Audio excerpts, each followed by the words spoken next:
Hello friends, welcome back to my channel. My name is Natalia Leigh. I'm an indie author and full-time freelance editor, and today I am starting a brand new series of videos. It's going to be called something like super easy tips for writers or super easy ways to improve your writing, something like that. It's going to be a new series. I'm going to have a playlist here on the channel. I will link it down below once I have created the playlist and put this first video in it. And essentially my thought with this series of videos is that I often, if you guys have been here for a while, you know that I can sit down and I can talk for 20 or 30 minutes about different writing topics, editing topics, publishing, etc., which is great because I just love talking about what I'm passionate about, but I know that that's not always the most helpful way to assist you in improving your writing. So my idea with these videos is that they're going to be extremely focused, very short and to the point. I'm thinking like 5-minute videos, you know, maybe 5 to 8 minutes, 5 to 10 minutes, something like that, depending on how much I talk. And it's going to have a very simple topic, very specific and focused, like I said, very concise. And my hope with this is that these very short, kind of sweet and to the point videos will help you improve your writing faster and with more efficiency. So with all of that being said, the topic for today's super easy writing tips video is dialogue tags.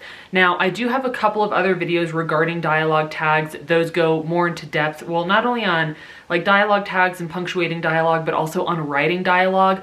I'll link those down below. This is going to be a very simple video about actual dialogue tags. So what is a dialogue tag? A dialogue tag is, you know, let's go out to eat dinner, she said. So she said is going to be the dialogue tag. The simple purpose of a dialogue tag is to let the reader know who is speaking. Now, in much of the fiction that I edit, I see dialogue tags being used incorrectly. So I'm going to give you a couple of tips for how to use them. I'm going to share some things that are kind of like pet peeves for me personally, and then we will jump on over to the computer and I will give you some examples. First things first, keep it simple. I was one of those writers who, when I first started, I thought the dialogue tags said or asked were so boring that I shouldn't use them for some reason. So of course it was growled, hissed, snapped, yelled, whatever, you know, and those are okay every so often, these descriptive verbs for dialogue tags, but the majority of the time, I highly suggest that you just keep it simple, because dialogue tags are not meant to jump out at the reader and wave their hands and call attention to themselves. They really need to be simple, understated. They need to be a little bit quiet so that they just fade into the background. So for dialogue tags, said and asked are going to be like the main two that I always suggest that you use. Tip number 2 is that you need to avoid telling through your dialogue tags. So I still need to do a video on show versus tell. That is not a video that can be simple and to the point, because there is just so much that goes into that like tried and true writing tip to show, not tell. And dialogue tags are part of it. Often I will read dialogue tags that tell the reader how the character said it. They tell the reader how the character feels. And this is, it's not an error, but it's not very advanced writing technique. So I have a wonderful example for you that I hope is going to help elaborate on this point, and that is the dialogue tag interrupted. Now, I, as an editor, am very picky about the types of verbs that I will allow or that I like to use as dialogue tags. Interrupted is one that I will let slide every so often, but I really don't like it. One of the reasons for that is that it tells the reader what's happening instead of showing it and allowing the reader to come to that conclusion on their own. So let's go ahead and hop over to the computer, and I'm going to give you a little example of the dialogue tag interrupted and why it tells instead of shows. Okay, so here is our little example sentence. Essentially what the character is asking is, what is your favorite flavor of ice cream? Now, in this example, it's, what's your favorite flavor of ice? And then there is an M dash there, and an M dash, we will talk about this in another video. I'm gonna do a whole video on punctuation and M dashes. An M dash shows that a character is being interrupted. It is used for sudden breaks in thought or in action, and this is exactly what shows the reader that your character is being cut off mid-sentence. So, what's your favorite flavor of ice? Vanilla. There's no competition. So we see that the second person who's speaking here is interrupting before the first speaker is done with their question. They're just jumping right in and saying, vanilla, there's no competition, that's my favorite flavor of ice cream. So the M dash does the job of showing us what's happening in this little conversation. Now, we're going to do another example here with the dreaded, personally I dread it, the dreaded dialogue tag interrupted. Here we go. What's your favorite flavor of ice? So we're still getting that little M dash there. Vanilla, she interrupted. There's no competition. So in this example, interrupted is being used as a dialogue tag, and it is telling the reader what's happening.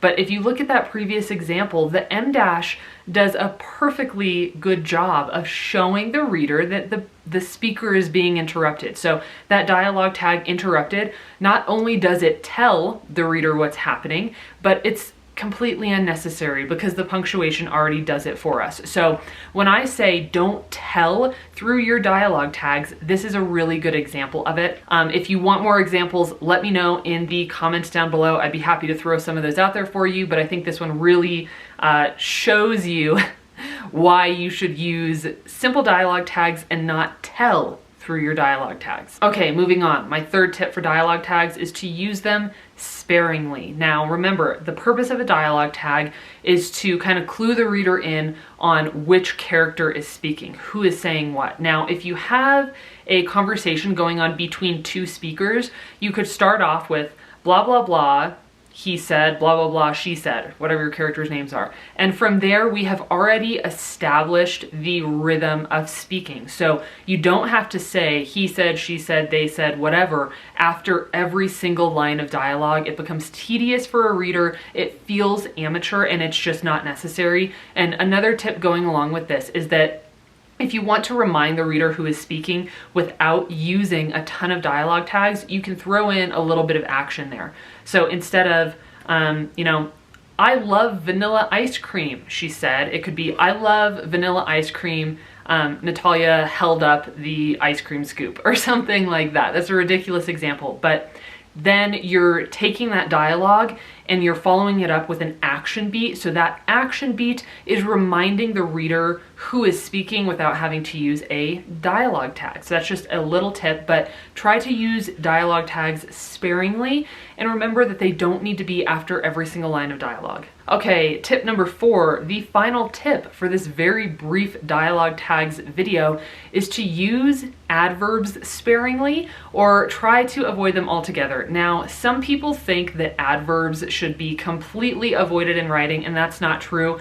Most of us have a very limited understanding of what an adverb actually is. Adverbs have many different jobs, but of course, when people talk about them, they're usually talking about the ones that are used to describe how a character is doing something. So I have a perfect example for you here. So the example here is, what now? She asked quietly. So we have the verb asked, and then quietly is the adverb. It's telling us how she's asking that question, but she asked quietly. It's like, all right, that's fine. There's nothing grammatically wrong with that, but we could replace the verb asked with a more descriptive verb, and then we could just do away with the adverb altogether. So here is how I would rewrite it. What now? She whispered. So whispered, we all have an understanding of what it means to whisper something. You are saying it quietly. It's kind of under your breath. You don't want people to hear you. So instead of asked quietly or said quietly, it could just be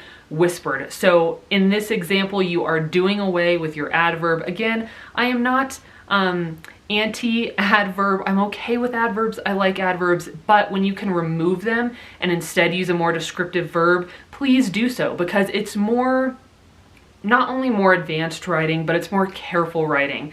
And I think your readers will really appreciate it, and they will see that you're really putting in the time and the effort to choose your words carefully. So my friends, this was the first video in my new super easy tips for improving your writing series, or whatever it's going to be called. I might need something that's a little bit shorter than that. I hope you enjoyed it. If you have any questions about dialogue tags, pop them in the comments down below. I am happy to help out. I'm going to do a video. I already have a couple videos planned for this series, but if there is like a very specific thing, like here is my one question and I can't figure this out, or I really need help with this one little thing. If you have questions like that, or if you have a subject that you would like me to cover in a very short and concise way, let me know in the comments down below. I am going to just try to make a ton of videos in this series, because I think that long videos with a ton of information, of course they can be super helpful, but sometimes you just need that one tip. And then for that day you can say, okay, I'm gonna focus on my dialogue tags, I'm gonna get rid of my adverbs, and I'm going to, I don't know, choose more descriptive verbs instead. So it allows you to focus on a small thing and get good at that thing, and then move on to the next easy writing tip that will allow you to improve your writing and storytelling skills. Okay, everybody, thank you so much for joining me today, and I will see you in my next video. Bye!